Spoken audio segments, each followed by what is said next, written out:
ভিনরাজ্যে কাজ করতে গিয়ে মৃত্যু হলো এক পরিযায়ী শ্রমিকের। মালদার চাঁচল ১ নম্বর ব্লকের মহানন্দপুর গ্রাম পঞ্চায়েতের ধনজনা গ্রামের বাসিন্দা ইলিয়াস আলী ১ সপ্তাহ আগে পাঞ্জাবে কাজে যায়। সেখানে অসুস্থ হয়ে এক বেসরকারি নার্সিংহোমে চিকিৎসাধীন অবস্থায় বৃহস্পতিবার মৃত্যু হয় তার। কিন্তু টাকা দিতে না পারায় নার্সিংহোম থেকে ছাড়া হচ্ছিল না তাকে। এরপরই জমি বিক্রি করে টাকা জোগাড় করে শনিবার ওই ব্যক্তির মৃতদেহ বাড়িতে নিয়ে আসা হয়। পরিবারের একমাত্র রোজগারের মৃত্যুতে অথৈ জলে স্ত্রী সহ সন্তানেরা। ঘটনার পর প্রশাসনের তরফে কোনো খোঁজ নেওয়া হয়নি। জীবন ধারণে সরকারের কাছে সাহায্যের আর্জি জানিয়েছে তার স্ত্রী হাসিনা বিবি।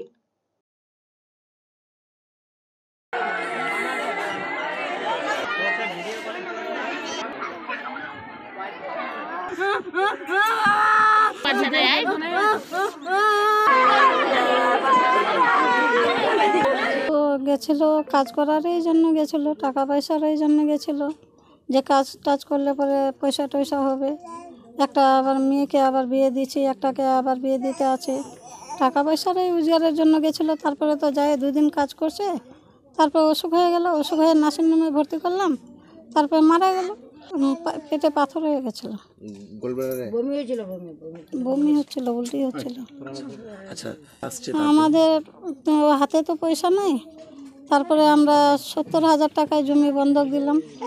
বন্ধক দিয়ে তারপরে এখান থেকে টাকা ছাড়লাম, তারপরে অল বডিটা ছাড়লো।